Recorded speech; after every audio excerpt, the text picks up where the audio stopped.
assalamu alaikum bandiraɓe musidɓe tedduɓe yeeɓi yankoɓe ayaw Piindi TV on calminama moni kala e moon enen ɗo hannde e voile d'or garden jewɗe ko fedde mawde gandaɗo no fewi e nder leydi Fouta hono DSB dental sukaɓe bokke jalluɓe naaɓe fedde nde noon darnama woni ɗon duuɓi 49 fedde nde kadi no heewi wadde social ko heewi kono kadi no heewi kadi wallude wuuro bokke jalluɓe ha tendi kadi e guure taariɗi kala hande noon ko kamɓe tigui keeɓi ko ganduɗa ko woni ambulance uji ɗiɗi joni joni min ganda holto ambulance ɗi gummi e holto ambulance ɗi fayne tawno amin ɗo kuccide o mo ganduɗa woni honorable Aboubacry Diallo e ɓe ganduɗa kadi ko membre aji DSB e président woni vice président honorable a salminama. Mi salminima Fam Ndiaye mi calmini dendagal bandiraɓe ardude oɗo ñalawma hannde hannde bokkinaɓe tan denduɗo eyyi ko mbiɗa ko Fam Ndiaye effectivement addumen ɗo hannde ko wadde réceptionné ambulance uji ɗiɗi ɗin ganduɗa gummi ko France kadi toppiti ɗum ko minimen le conseil général du Sénégal à Paris kono Amadou Diallo mo heeɓi ɗum e fondation Gilbert kadi Moujabber donc no wayno ko ɓen ɗum goni tottumen ambulance uji rewe junngo makko ari noon e DSB dental sukaɓe bokke jalluɓe donc no wayno garmi ɗo koye inde ministre men ministre des finances et du budget mais aussi maire de la commune de bokke jalluɓe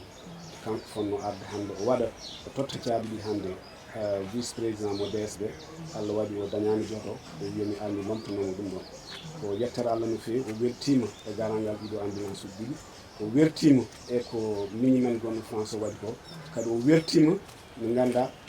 ɗiɗo ambulance uji ɗiɗi waɗa ɗum réceptionné ko dental men dental sukaɓe bokke jalluɓe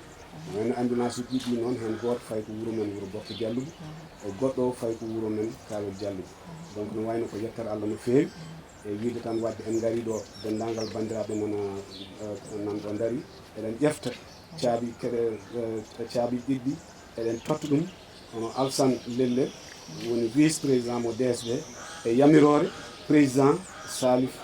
docteur Salif Diallo mo ganduɗa kañum fonnoɗo wonde mataw kisane jaggi kañum donc ko ɗum woni ko addi men ko cérémonie vraiment de remise de clé ummade lomto en tout cas ministre faade et adjoint en tout cas vice président DSB ɗum noon Alsane mi ƴefti caabi ɗi eɗen faw ɗum jungo ma au nom du ministre au nom donc de Amadou Diallo mais au nom aussi de la fondation Gilbert Moujabber tigui bandiraɓe on jii ɗum ɗo téléji ɗiɗi ɗi ganduɗa ko kañum tigui foti noon huɓɓude ambulance ɗiɗo foti yaade ha to ganduɗa to woni to bokke jalluɓe e to kawel jalluɓe ɗum noon koye hande honorable Aboubacry Coumé noon Aboubacry Diallo darani ɗo ko o mo ganduɗa woni ministre des finances kono kadi mo ganduɗa kadi woni Amadou mo ganduɗa kadi tigui waɗi ko ganduɗa ko woni darde nde foof ha ɗum wawi heɓede vice président salminani innirtuɗa ɓe salmina aussi bandiraɓe bon Allah jarama on jarama ko min Alassane Lellel en même temps kadi joom bokke donc min woni vice président DSB normalement ko docteur Salif fonnoɗo arde en tant que président mais ma taw emploi de temps makko hokkanimo donc kanko mbanmi ɗo représenté pour jabde caabi ɗi au nom de la DSB tigui en jii noon biyaɗo kañum tigui waɗi démarche o ha mbawɗon hebde ɗiɗo ambulance uji wona premiére fois o waɗi ɗum e kala saaha omo daro gam noon kala ko takki bokke jalluɓe e bokke jalluɓe no ɓamtirto effectivement wona ngol ɗo fuɗɗi e kala nde bokke sohlimbo ombo waɗa répondre présent e kala e fannu noon ko fati éducation vraiment on adda toon golle tiɗɗe hay au niveau du collège et lycée de bokke jalluɓe ko kanko personnellement kanko tan waɗi équipé salle informatique collège o e lycée o ko fati école primaire e kala ko dillata e wuuro he sincèrement ko neɗɗo momin keftini te kadi ko neɗɗo gaddowo balle te o hannani ɗum tan e bokke ɗum ɗo holliri par ce que ambulance goto fayi ko bokke goɗɗo o fayi ko kawel jalluɓe non donc wona ɗum ɗo tan fuɗɗi wona e ngol ɗo tan fuɗɗi e kala nde bokke sohlima gila garan noon ha poral sincèrement il répond présent hewama yiide e fedde ɗe ganduɗa so puɗɗima tan watta 1 à 2 ans tan darto ne tawno heewi ko wiyede kala ko batten ko winde baara dartini ko heewi nde fedde duuɓi kitali nana jokki wadde ko yiɗi wadde ko kono jokki kadi wadde ko ganduɗa machallah ko nafoore tigui hol secret gonɗo e DSB. no wawi taw min personnellement mi wawata jurnade secret o par ce que amin gondi ɗo e mawɗo amen Abdoul Malik ɗo sikki koye idiɓe jeeyede e DSB o jeeya kono omo heewi haalde konngol ngol mboɗo sikki so asama ko toon jiitoten secret o omo heewi wiide kala ko wawa sertude yo rentu te so rentiri kadi yo rentir saabu Allah ɗum noon mboɗo sikki sa namdimomo ngal namdal kanko ɓurata ɗum lennude no feewi ko yettere Allah noon ko gonga kamɓe sosɓe DSB woni hen yaaɓe woni hen heddiɓe kono minen min mbiyataɓe ko génération doore kamɓe yaaɓe ɓen en ñaguinoma Allah moƴƴere toɓe payto yo ɓuɓanɓe yo Allah harnuɓe aljanna kamɓe heddiɓe ɗo ɓene sincèrement amin ñaganoɓe Allah balɗe juutɗe yo duuso ngo ɓooya wonno min jawani gardangal mabɓe min jawani kadi noɓe mbaɗiri min encadré ni ha min ɗeɓa yidde yaɓɓude koyɗe mabɓe ha ɗum kadi no dañe hen min ñaagui Allah noon ko yo Allah junnu ha aroɓe ɓene aroɓe caggal amen koye aduna woni kañum enne continue DSB pour toujours. tigui ɗum noon ko widema tan konngol ma battum saabu en jii hande hebde kelib ɗiɗɗiɗo ummorade honorable fewde ma holno ɗum wayema ngu ko yettere Allah ko yettere Allah ko kadi ko émotion kewɗo no wawi bandiraɓe so jii gadduɗo ambulance uji ɗi jiiɗo ɗi rewi ɗo ha yetti junggam ɗum ko yettere Allah surtout wonko mi wawa haalde wonno émotion no mawni mi yiiɗa nadde o ɗon domaine kono ko yettere Allah no feewi famoɓe ɓe paami ko ñaagade on tan minen ne gokkonmi en tant que vice président DSB e yamirore président DSB Salif Samba Diallo hono wiruno ni ko ƴettude caabi ɗi fawde ɗum e jungo baaɗi amen miñi amen hono Djibi Mamadou ko kanko woni président commission santé mo Bokke Dialluɓe mi fawa caabi ɗi e jungo makko e yamirore président DSB. ɗum noon ko noon tigui ko ha joni ko teddungal tan ko ɗum immiɗo arti kadi ɗo e to ganduɗa ko woni to président commission de Bokke Dialluɓe a salminama calmina bandiraɓe. mi salmini bandiraɓe foof no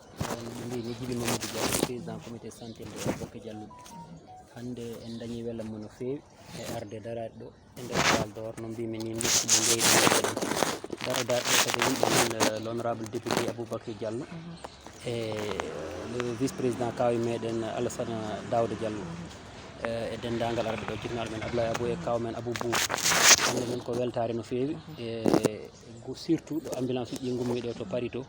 e dow ballal le consul général de Paris Amadou Diallo ko ganduɗa hoore maɓe kaali haala ka ko jetteteɗo ko jarneteɗo saabu darde muɗum e Bokke Dialluɓe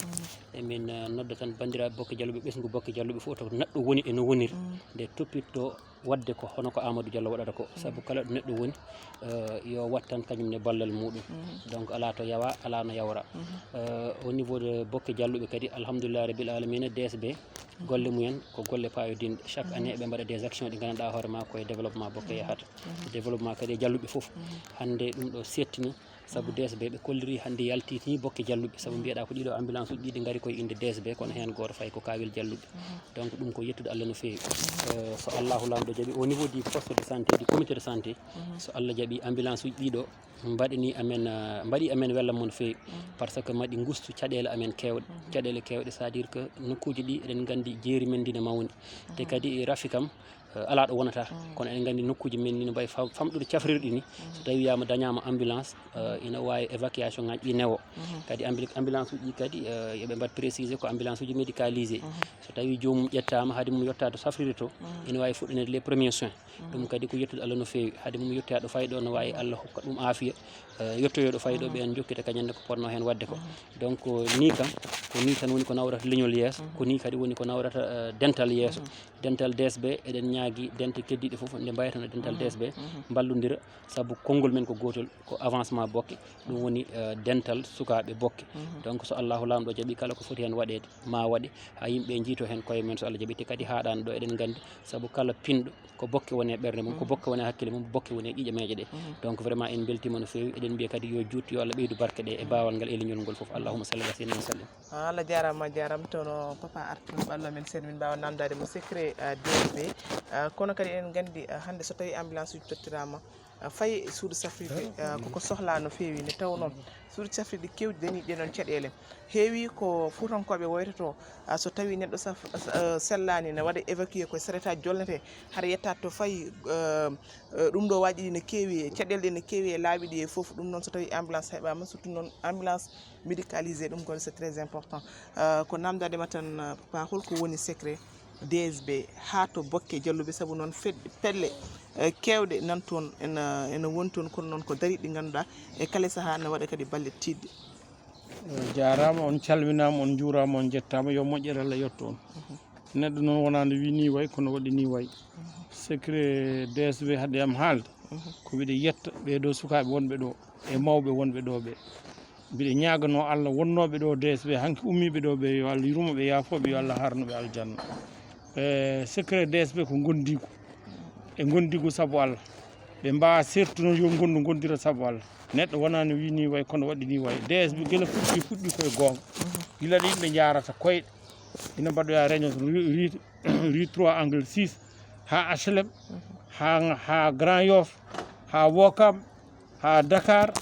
ha Yombol ha Thiaroye DSB no yara koyɗe ha watti ina rokka ambulance uji ko DSB fewni dispensaire uji ko DSB fewni école aji DSB addi ndiyam DSB addi fof kala ko jiiɗa bokke hande ko DSB addi ɗum ha ko ɓiɓɓe DSB gaddi kala ko jiiɗa ɗon